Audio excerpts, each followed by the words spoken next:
मित्रांनो, शुक्रवारचा दिवस आहे आणि खेकड्याचा मस्त कालवण करणार. बघा खेकडा केवढी वांगी आहे ना. वा, नांगीमध्ये अजून जीव आहे. डोळे लागतंय खेकडा.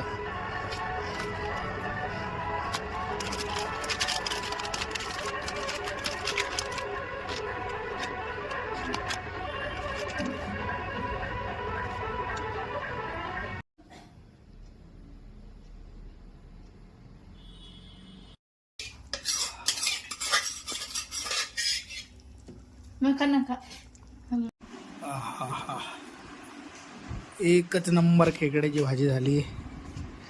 चला मित्रांनो, या खायला.